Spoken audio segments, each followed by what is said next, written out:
Hi மக்கள் எல்லாரும் எப்படி இருக்கீங்க? தமிழ்நாடு முதலமைச்சரான விஜய் அவர்கள் பார்த்தீங்கன்னா, நேற்று தலைமை செயலகத்தில மாவட்ட கலெக்டர்கள், உயர்மட்ட காவல் அதிகாரிகள் கூட முக்கியமா ஒரு மெகா மாநாட்ட நடத்தியிருக்காரு. இந்த கூட்டத்தில முதலமைச்சர் அவர்கள் அதிகாரிகளுக்கு சொன்ன முக்கியமான உத்தரவுகள், நம் மக்களுக்கான முக்கியமான அறிவுறுத்தல்கள் எல்லாமே குடுத்திருக்காரு. அவர் என்னென்ன ஆர்டர் போட்டிருக்காரு, எல்லாமே டீட்டெயிலா இந்த வீடியோல பார்க்கலாம். கண்டிப்பா நாட்டு மக்கள் அனைவரும் பாருங்க. ஃபர்ஸ்ட் விஷயம் மக்களோட எதிர்பார்ப்பு என்ன? வெளிப்படையான, நேர்மையான, லஞ்சமே இல்லாம ஒரு சமூக நீதிக்கான அரசை தேர்ந்தெடுக்கணும்னு முடிவு பண்ணி தான் மக்கள் நம்ம அரசு தேர்ந்தெடுத்திருக்காங்கன்ட்டு முதலமைச்சர் விஜய் பார்த்தீங்கன்னா பேசியிருக்காரு. அடிப்படை வசதிகளுக்கு முக்கியத்துவம் கொடுக்க சொல்லியிருக்காரு. ரேஷன், கல்வி, குடிநீர், சுகாதாரம், மின்சாரம், சாலை வசதி, பேருந்து வசதி போன்ற பொதுமக்களுடைய அடிப்படை தேவைகளுக்கு எல்லாரும் முக்கியமாக கவனம் செலுத்தணும் சொல்லியிருக்காரு. அதுக்கப்புறம் சட்டம் ஒழுங்கு மற்றும் பாரபட்சமற்ற நடவடிக்கை. சட்ட ஒழுங்கு பிரச்சனையை பொறுத்த வரைக்கும் நீங்கள் சட்டத்தின் அடிப்படையில் சுதந்திரமாக முடிவு எடுக்கலாம் சொல்லிட்டாரு. தப்பு செய்தவர்கள் யாராக இருந்தாலும், எவ்வளோ உயர்ந்தவர்களாக இருந்தாலும் பாரபட்சமே இல்லாமல் உடனடியாக துரிதமாக சட்டப்படி நடவடிக்கை எடுக்க சொல்லி தண்டனை வாங்கி தர சொல்லி உத்தரவு போட்டிருக்காரு. இதில் நிரபராதிகளை யாரும் தப்பி தவறி கூட பாதிக்கப்படக்கூடாதுன்னு சொல்லியிருக்காரு. அதுக்கப்புறம் கனிவான மக்கள் சேவை கொடுக்க சொல்லியிருக்காரு. மக்கள் குறை தீர்ப்பு கூட்டத்தை நடத்துவதற்கு முன்னாடி டிஸ்ட்ரிக்ட் லெவல் ஆஃபீஸர்ஸ் கூட்டத்தை ஆன்லைனில் நடத்தணும். விவசாயிகள், மீனவர்கள், மாற்றுத்திறனாளிகள் கூட்டத்தை முறையாக கனிவோடு நடத்தணும். மனு கொடுக்க வர மக்கள்கிட்ட ரொம்ப கனிவாக குறைகளை கேட்டு அவங்க பிரச்சனை என்னன்ட்டு புரிஞ்சுக்கிட்டு உடனடியாக தீர்வு காணணும். மக்கள் பெரும்பாலும் பட்டா, சான்றிதழ்ன்ட்டு அடிப்படை தேவைகளுக்கு தான் வருவாங்க.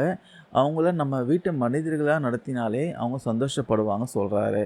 வங்கிகள் மூலமாக மக்களுக்கு சேவைகள்லாம் ஒழுங்காக கிடைக்கிறதா என்பதை பேங்கர்ஸ் மீட்டிங் நடத்தி விசாரிக்கணும் சொல்லியிருக்காரு. அதுக்கப்புறம் கள ஆய்வுகள் கட்டாயம் சொல்லியிருக்காங்க. ஃபீல்டு விசிட் பண்ணணும். திங்கட்கிழமை தவிர மற்ற நாட்களில் காலை வேளையில் அதிகாரிகள் கட்டாயமாக கள ஆய்வுக்கு போகணும்னு சொல்லியிருக்காரு. வேலை செய்கிறது, மனு வாங்குறது மட்டும் கலெக்டரோட வேலை இல்லை. இது விஷயமா ஃபாலோ பண்ணி கண்காணிப்பு ரொம்ப முக்கியம் சொல்லியிருக்காரு. மக்களிடம் குறைய கேட்பதை விட அதை தீர்ப்பது தான் பார்த்தீங்கன்னா மிக முக்கியம்னு சொல்லியிருக்காரு. கலெக்டர்கள்லாம் மாதந்தோறும் சட்ட ஒழுங்கு கூட்டத்தை நடத்தி எல்லா துறைகளையும் ஒருங்கிணைக்கணும்னு சொல்லியிருக்காரு. முன்கூட்டியே குற்றங்களை தடுக்கணும்னு சொல்லியிருக்காரு. மாவட்ட கலெக்டர்கள், வருவாய்த்துறையினர் மற்றும் காவல்துறையினர் இணைந்து எந்த ஒரு சம்பவமும் நடப்பதற்கு முன்னாடியே அதோட மூல காரணத்தை கண்டறிந்து குற்றங்களை தடுக்கணும்னு சொல்லியிருக்காரு. சட்டம் ஒழுங்கு பாதிப்பை ஏற்படுத்துபவர்களின் நடத்தையில் மாற்றத்தை கொண்டு வரணும்னு சொல்லியிருக்காரு. அதுக்கப்புறம் பெண்கள் பாதுகாப்பு நோ காம்ப்ரமைஸ். மிக முக்கியமாக பெண்கள் பாதுகாப்பை 100% உறுதிப்படுத்தணும். இதில் எந்தவித மாற்றமோ சமரசமோ இருக்கக்கூடாது. பெண்களின் பாதுகாப்பிற்கு உரிய சிறப்பு ஏற்பாடுகள், ஸ்பெஷல் அரேஞ்ச்மெண்ட் மாவட்ட கலெக்டர்களும் எஸ்பிக்களும் தனி கவனம் செலுத்தி செய்யணும் சொல்லியிருக்காரு. அதுக்கப்புறம் மாணவர்கள் மற்றும் குழந்தைகள் பாதுகாப்பு. பள்ளிகளுக்கு அருகில் உள்ள கடைகளை தொடர்ச்சியாக கண்காணிக்கணும்னு சொல்லியிருக்காரு. தேவைப்பட்டால் அங்கே திடீர் சோதனை நடத்த சொல்லியிருக்காரு. போதைப் பொருட்கள் தொடர்பான குற்றங்கள் ஈடுபடுபவரை உடனடியாக கைது செய்து நீதிமன்றத்தின் முன் நிறுத்தி கடுமையான தண்டனை வாங்கி தரணும்னு சொல்லியிருக்காரு. அதுக்கப்புறம் கல்வி ஒரு கொண்டாட்டம். கல்வின்றது பார்த்தீங்கன்னா ஒழுக்கத்தை போதிக்கிற, சாதிய வேறுபாடுகளை தாண்டி சாதிக்கிற மாணவர்களை ஊக்குவிக்கும் போது தான் கொண்டாட்டமாக மாறும். அதை கண்காணிக்கிறதே உங்கள் கையில் தான் இருக்குன்னு சொல்லியிருக்காரு. அதுக்கப்புறம் ரேஷன் கடைகள், முதியோர் பென்ஷன். ரேஷன் கடைகளில் எடை குறைபாடுகள் இல்லாமல் தரமான உணவுப் பொருட்கள் வாங்குறத உறுதி செய்யணும்னு சொல்லியிருக்காரு. அடிப்படை வசதிகள், சுகாதார வசதிகள், மின் விநியோகம், முதியோர் ஓய்வூதியம், சான்றிதழ் வழங்குறது இது போன்றவையெல்லாம் விரைந்து செய்யணும்னு சொல்லியிருக்காரு. இயற்கை பேரிடர் காலங்களில் உடனடியாக நிவாரணம், மீட்பு நடவடிக்கை துரிதமாக எடுக்கணும்னு சொல்லியிருக்காரு. அதுக்கப்புறம் பேரறிஞர் அண்ணாவின் தாரக மந்திரம் மக்களிடம் செல், மக்களுடன் வாழ், மக்களிடமிருந்து கற்றுக்கொள் என்று பேரறிஞர் அண்ணாவின் வார்த்தைகள் தான் நமது தாரக மந்திரம். அதற்கேற்ப அடித்தட்ட மக்களுடைய வாழ்க்கையை உயர்த்தும் வகையில் அதிகாரிகள் செயல்படணும்னு சொல்லியிருக்காரு. அதுக்கப்புறம் ஆய்வுகளுக்கு ஒத்துழைப்பு. கவர்மெண்ட் ஆஃபீஸில் ஆய்வு செய்ய மாவட்ட அமைச்சர்கள் மற்றும் சட்டமன்ற உறுப்பினர்கள் வரும்போது அவங்களுக்கு முழு ஒத்துழைப்பு கொடுக்கணும். அரசு திட்டங்கள்லாம் எப்படி செயல்படுத்தப்படுகிறது என்பதை அதிகாரிகள் நேரடியாக சென்று ஆய்வு செய்யணும் சொல்லியிருக்காரு. அதுக்கப்புறம் சாதி பாகுபாடு, வன்முறைக்கு எதிர்ப்பு. சாதி அடிப்படையிலான பாகுபாடு மற்றும் வன்முறைகளுக்கு எதிராக உறுதியாக நடவடிக்கை எடுக்கணும்.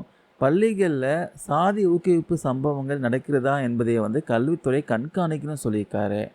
அதுக்கப்புறம் விழாக்கள், பேரணிகளில் பாதுகாப்பு. கோயில் திருவிழாக்கள், அரசியல் பேரணிகள், பொது நிகழ்வுகளின் போது நெரிசல் சம்பவங்கள் நடக்காமல் தடுக்க பிடபிள்யூடி, அறநிலைத்துறை அதிகாரிகள், தீயணைப்புத்துறை, வருவாய்த்துறை இவங்களா கூட காவல்துறையும் முன்கூட்டியே ஒருங்கிணைந்து செயல்படணும் சொல்லியிருக்காரு. அப்புறம் நில தகராறுக்கு தீர்வு. தமிழ்நாட்டில் கிராம பகுதிகளில் நடக்கிற பெரும்பாலான கொலை, காயப்படுத்துதல் இந்த வழக்குகளுக்கு நில தகராறுகளே பார்த்தீங்கன்னா முதன்மை காரணமாக இருக்குது. அதனால் மாவட்ட அளவிலான நில வழக்கு தீர்வு குழு அப்படின்னு ஒவ்வொரு மாவட்டத்திலையும் உருவாக்கணும். ஒவ்வொரு மாவட்டத்திலையும் சீரமைக்கப்பட்டு 2 வார இடைவெளியில் பார்த்தீங்கன்னா கூட்டப்பட வேண்டும் சொல்கிறாங்க. அதுக்கப்புறம் சிசிடிவி கண்காணிப்பு. பெண்கள் பாதுகாப்பு இல்லாத பகுதிகள், அப்புறம் குற்றம் மற்றும் விபத்துகள் அதிகம் உள்ள இடங்கள், முதியவர்கள் அதிகமாக வரும் இடங்களை கண்டறிந்து அங்கே சிசிடிவி கேமராக்கள் கட்டாயம் நிறுவ வேண்டும் சொல்லியிருக்காரு. 2ஆம் நிலை நகரங்கள் மற்றும் அப்புறம் நகரப்புற சுற்றுப்புற பகுதிகளையும் சிசிடிவி கவரேஜ் இடைவெளியை பார்த்தீங்கன்னா குறைப்பதற்கு முன்னுரிமை கொடுக்கணும்னு சொல்லியிருக்காரு. நிறைய பிளேயர்ஸ் சிசிடிவி கேமரா பொறுத்து சொல்லியிருக்காரு. அதுக்கப்புறம் போஸ்கோ வழக்குகளில் வேகம் தேவை சொல்லியிருக்காரு. பெண்களுக்கு எதிரான குற்றங்கள் மற்றும் போஸ்கோ வழக்குகளில் எஃப்ஐஆர் பதிவிடுவதில் பார்த்தீங்கன்னா தாமதம் ஏற்படுவதை சகித்துக்கொள்ளவே முடியாது. பள்ளிகள் மற்றும் கல்வி நிறுவனங்கள்லாம் புகார்களை மறைக்கவோ தாமதமாக அனுப்பவோ கூடாது. தமிழ்நாடு முழுவதும் உள்ள அனைத்து அரசு தனியார் பள்ளிகள்லையும் விழிப்புணர்வு இயக்கம் நடத்தப்பட வேண்டும் சொல்லியிருக்காரு. அதுக்கப்புறம் குழந்தை திருமணம் தடுப்பு. மாநிலத்தின் சில பகுதியில் பார்த்தீங்கன்னா குழந்தை திருமணங்கள் தொடர்ந்து பதிவாகுது. பாதிக்கப்படக்கூடிய சமூகங்களில் இது தடுக்க ஒரு இலக்கு சார்ந்த அணுகுமுறையை பார்த்தீங்கன்னா கடைபிடிக்கணும் சொல்லியிருக்காரு. அதுக்கப்புறம் கள்ளச்சாராயம் மற்றும் போதைப் பொருள் ஒழிப்பு. கள்ளச்சாராய தடுப்பு குறித்து காவல், வருவாய், வனத்துறை அதிகாரிகளும் ஒருங்கிணைந்து மலைப்பகுதிகளை தீவிர தகவல் சேகரித்து எலிசைட் டிஸ்டிலேஷன் இடங்களை கண்டறின்னு சொல்லியிருக்காரு. சுகாதார, உணவு பாதுகாப்பு, கலால்துறை, காவல்துறை இணைந்து போதை ஒழிப்பில் தீவிரமாக ஈடுபடணும்னு சொல்லியிருக்காரு. அதுக்கப்புறம் எல்லை பகுதிகள் கண்காணிப்பு, கனிம வள கடத்தல். திருவள்ளூர், கன்னியாகுமரி, தென்காசி, தேனி, கோயம்புத்தூர், கிருஷ்ணகிரி, தருமபுரி போன்ற எல்லைப்புற மாவட்டங்கள் வழியாக போதைப் பொருட்கள் மற்றும் கனிம வளங்கள்லாம் அனுமதி இல்லாமல் கடத்தப்படுவதை மாவட்ட கலெக்டர்கள், எஸ்பிக்கெல்லாம் தீவிரமாக கண்காணிக்கணும்னு சொல்லியிருக்காரு. அதுக்கப்புறம் மணல் திருட்டு, போன்சி மோசடி தடுப்பு. காவிரி, வைகை போன்ற ஆற்று படுகைகளில் சட்டவிரோத மணல் திருட்டை தடுக்க சுரங்கத்துறை, வருவாய்த்துறை, காவல்துறை இணைந்து செயல்படும் சொல்லியிருக்காரு. பொதுமக்கள் பணத்தை ஏமாற்றும் போன்சி, பலமட்ட சந்தைப்படுத்தல் திட்டங்கள்லாம் கண்டிப்பாக தடுத்து விழிப்புணர்வு ஏற்படுத்தணும்னு சொல்லியிருக்காரு. தொழிற்சாலைகள் பாதுகாப்பு. ரசாயனம் மற்றும் பட்டாசு தொழிற்சாலைகளை பாதுகாப்பு நடைமுறை கண்டிப்பாக அமல்படுத்தணும்னு சொல்லியிருக்காரு. உரிய உரிமம் இல்லாமல் எந்த ஒரு ஆலைகளும் இயங்கக்கூடாது சொல்கிறாரு. அதுக்கப்புறம் பேரிடர் மேலாண்மை மற்றும் சாலை விபத்து தடுப்பு. புயலால் பாதிக்கப்படக்கூடிய கடலோர மாவட்டங்கள், டெல்டா பகுதிகள், நீலகிரி மற்றும் மேற்கு தொடர்ச்சி மலை பகுதியில் பார்த்தீங்கன்னா சிறப்பு கவனம் செலுத்தணும். சென்னை மற்றும் அதை சுற்றியுள்ள புறநகர பகுதியில் பருவமழை காலத்திற்கு முன்பே மீட்பு உள்கட்டமைப்புகளை தயார் செய்யணும். தமிழ்நாட்டில் சாலை விபத்து மரணங்கள் அதிகமாக நடப்பது வருத்தம் அளிக்குதான். விபத்து நடக்கும் இடங்களை கண்டறிந்து மேம்பாட்டு பணிகளை செய்யணும். ஹெல்மெட் மற்றும் சீட் பெல்ட் அணிவதை உறுதி செய்யணும் சொல்கிறாரு. அதுக்கப்புறம் புலம்பெயர்ந்த தொழிலாளர்கள் பாதுகாப்பு. ஒடிசா, மேற்குவங்கம், பீகார் போன்ற மாநிலங்களில் இருந்து வந்த புலம்பெயர்ந்த தொழிலாளர்கள்லாம் தாக்கப்படுவதோ சுரண்டப்படுவதோ கூடாது சொல்கிறாரு. அவங்களுக்கு உரிய பாதுகாப்பு வழங்க தொழிலாளர் நலத்துறை மூலமாக கட்டாய பதிவு செய்யப்பட வேண்டும் சொல்லியிருக்காங்க. அதுக்கப்புறம் சைபர் குற்றங்கள் தடுப்பு. டிஜிட்டல் கைது மோசடி, ஓடிபி மோசடி, சமூக வலைத்தள முதலீட்டு மோசடிகள் அதிகரித்து வரதுனால பொதுமக்கள் மத்தியில் சைபர் விழிப்புணர்வை ஏற்படுத்தணும். அனைத்து சைபர் குற்ற காவல் நிலையங்களும் தீவிரமாக பணியாற்ற வேண்டும் சொல்கிறாரு.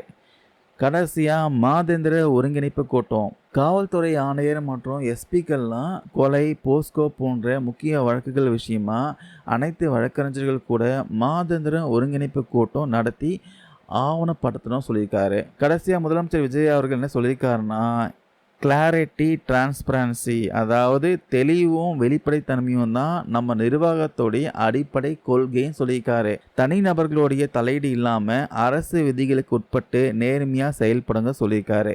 மக்களுக்கு நல்லதே செய்யுங்கள், நல்லதே நடக்கும்னு சொல்லி அவருடைய வாழ்த்துக்களோடு இந்த கூட்டத்தை முடிச்சிருக்காரு. ஸோ மக்களே, முதலமைச்சர் விஜய் அவர்கள் கலெக்டர்கள், போலீஸ் அதிகாரிகளுக்கு போட்டிருக்க இந்த A to Z உத்தரவை பற்றி நீங்கள் என்ன நினைக்கிறீங்க? நம்ம தமிழ்நாட்டை இதனால் சட்ட ஒழுங்கு, மக்கள் தேவைகளை இன்னும் சூப்பராக மாறுமா? உங்களுடைய கருத்துக்காக மறக்காமல் கீழே கமெண்ட்ஸில் பதிவு பண்ணுங்கள். தேங்க்யூ நண்பர் அன்பீஸ்.